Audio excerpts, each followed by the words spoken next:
What's up guys, welcome back to the channel. Today we're going to be just working through some kind of relearning of 3ds Max, which is what I'm going to use to model my wide body. If you've seen kind of some of the Instagram posts from probably 5 months ago now, I had started on the front fender and working through it, but just due to my computer running so slow and everything, I kind of stopped working on that because it was really painful to literally click one thing and wait for the computer to load. So now that we've got this crazy setup, we're getting back into it. And since I haven't done it in 5 months, I'm gonna kind of re-go through this course that I was working through on Udemy. So I've worked with SolidWorks before and that's about it. So I gotta get familiar with the software and work through that and then start working on my car. So basically this Udemy course is just modeling Audi R8, doing the full car and doing some tweaking details and finishing details. From that I can learn basically what I need to know to be able to model the Vigor and then to be able to model the wide body fenders on top of that. So let's just run through that. I actually already started. I'm not too far, so you'll just see I'll just be continuing and I'll probably just time lapse through it, just to show general idea of how many steps are involved and how much time it really takes. But just goes to show if you don't really know anything, there's no reason why you can't learn it. It just takes time.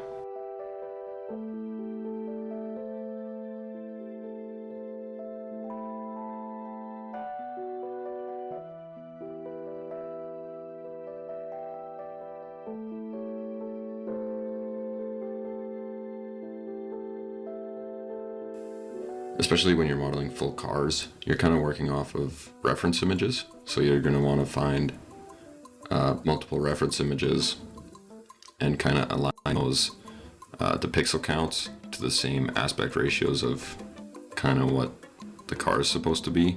So all your images have to be proportional in terms of what you're modeling. So as you can see in this, I'm working off of a few different reference images. So I have the top image, side image, and then front and back images. And you just go back and forth between all those images and you keep tweaking and adjusting body lines and adding new surfaces. At least that's the way that it works throughout this 3ds Max. And so that's what's going on. Adjusting the front bumper a bit, always pulling different points around to adjust your surface. And yeah, definitely you have to be very patient for it. It takes a lot of work, a lot of time goes into it just to work through every little detail, and it takes a lot of patience. If you don't have patience, probably not the task for you. But lining everything up, you can split all your surfaces into different sections. So you can make front bumper, hood, door, all that kind of stuff, and you can split them up. And then it's easier to work with one by one.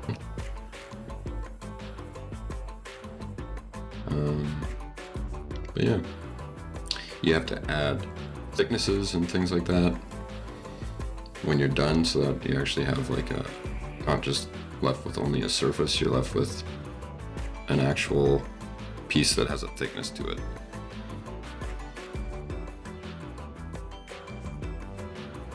And like I said, always switching back and forth, working with multiple reference images, because from the front you could adjust it to match the front image and then you could have a completely flat piece.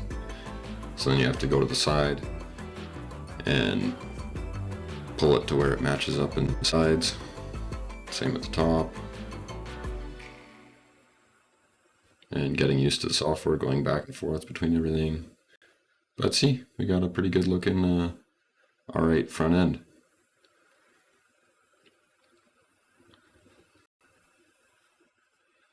Time for nap. It's boring work. And then back on the front bumper.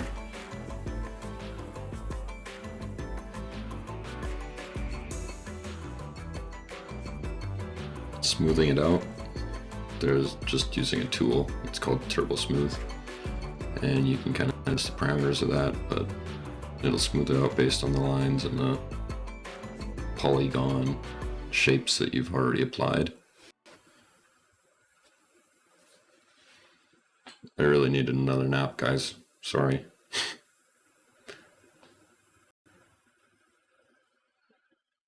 And then onto the sides of the car, kind of working through that rear part of the front fender, lining the door up.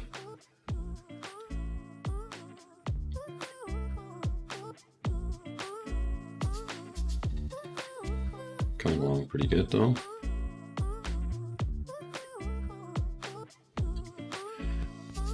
Definitely if you do something like this, yeah, it's, like I said, you have to have a lot of patience. Working through this takes so much time. Probably, even just to get to this point, I'd probably already spent at least a solid, I don't know, probably 15 hours just working through training and modeling and kind of going through training videos on that Udemy course and going back to the modeling. And it's just, you learn the different tools, you learn the software. Just like anything, it takes time. Time and practice.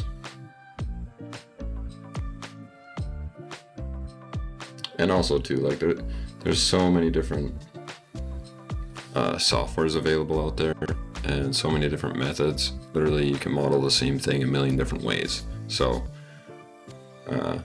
I could be doing this completely different from the way someone else would want to do it. But I'm just going through kind of what I was learning online to get started, and that's that.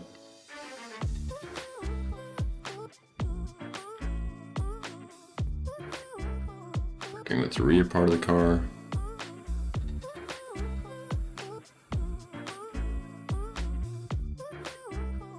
It's all pretty repetitive. Like, I mean, it's pretty much the same thing.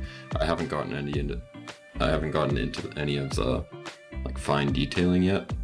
This is kind of still just all working with what's called polygon mode and making different body lines, adjusting those lines, smoothing it out, aligning them to where they need to be on your reference images.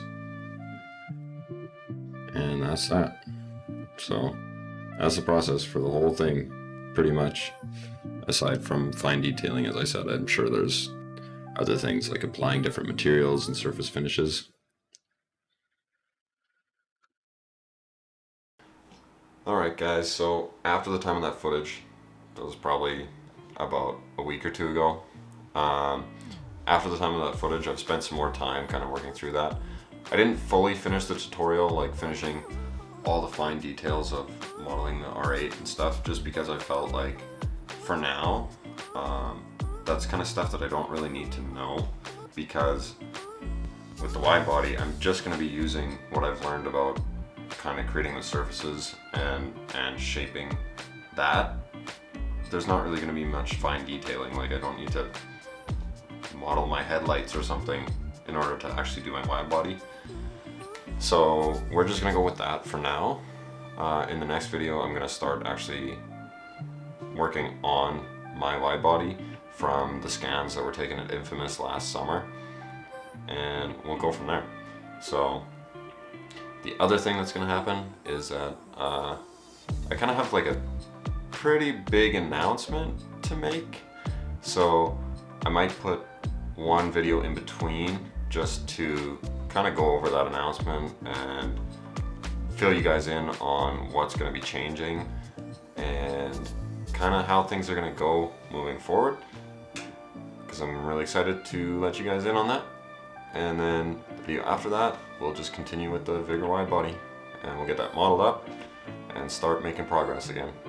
So if you like this video, make sure you drop a like, comment, subscribe, and we'll catch you guys in the next video.